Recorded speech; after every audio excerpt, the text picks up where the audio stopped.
If the head unit on your Nissan Note looks something like this, I'm going to tell you some of the things that you will need to do in order to fit a Connect system.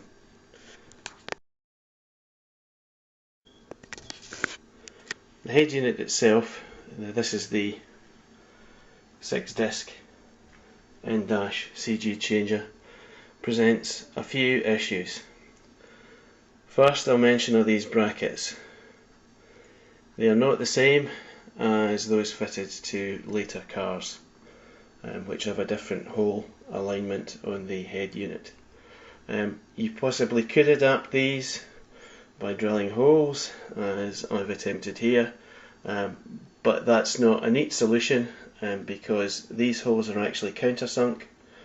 The Connect has a flush side, so it presents alignment problems with these fittings which fit onto the dash. So better just to get a set of brackets from 2007 onwards Nissan Note and fit these. The second problem is the size of the head unit. As you can see from this shot, the faceplate is not a standard double DIN size. So this part of the dash of your car, although you might think that this is a standard double DIN size, it's not.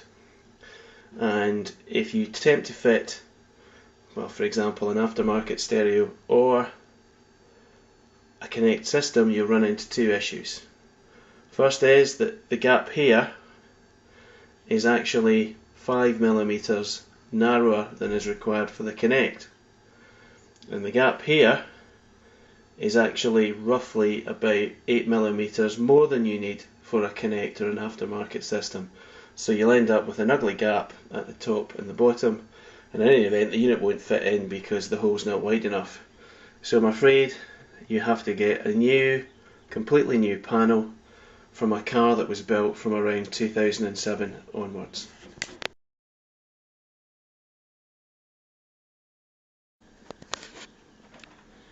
The third set of issues is at the rear of the factory fitted head unit. These are standard DIN connectors, which is great if you want to fit an aftermarket head unit because they just plug straight in, but terrible if you want to fit a Connect system because Nissan completely changed the connectors that are fitted from 2007 onwards. So you will need an adapter cable that will convert the male sockets for these connectors, which are on the wiring loom of your car, to the ones that will fit the Nissan Connect, and you'll also need an adapter that will change the antenna feed on your car to the square plug that is used on later model cars.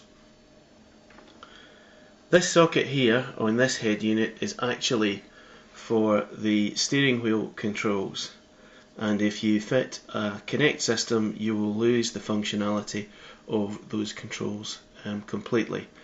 You can retain it if you fit the Connect system to later model cars that already use the wiring loom that the Connect expects, but in this particular model car you will lose the functionality of your steering wheel remotes, which was not a big issue for me. So to summarise, adapter cables are needed from the power and speaker wiring loom, and adapter cables are also needed for the factory fit antenna.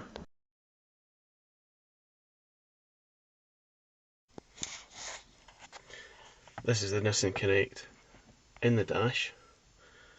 This is the panel that was taken from the later model Nissan Note. In here is the auxiliary jack that was fitted to that particular model of car. Couldn't actually use that because of the depth of the fitting that has the combined USB 3.5 millimeter jack.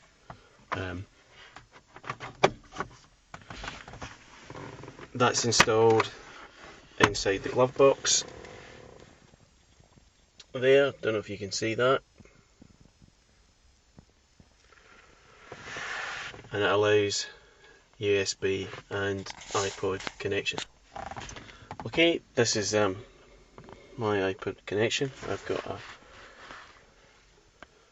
30GB 5th generation iPod video, which is plugged into the USB port, which is into the side of the glove box. The USB fitting is about 27mm in diameter. That's the size of the hole that you need to drill. I had a 25mm hole cutter, and was able just to ream that out with a file after it was drilled. Those of you that have a Nissan Note will know that the entire glove box assembly can come out to allow that to happen, so it's quite easy. And there, as you can see, the iPod is registering on the Connect.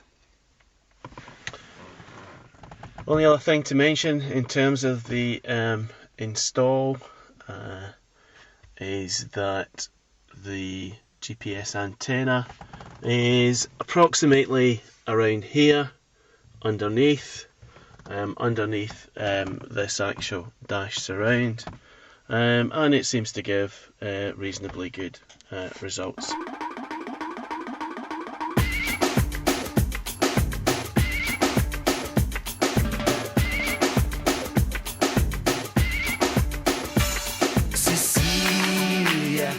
You're breaking my heart, you're shaking my confidence daily. Oh, Cecilia,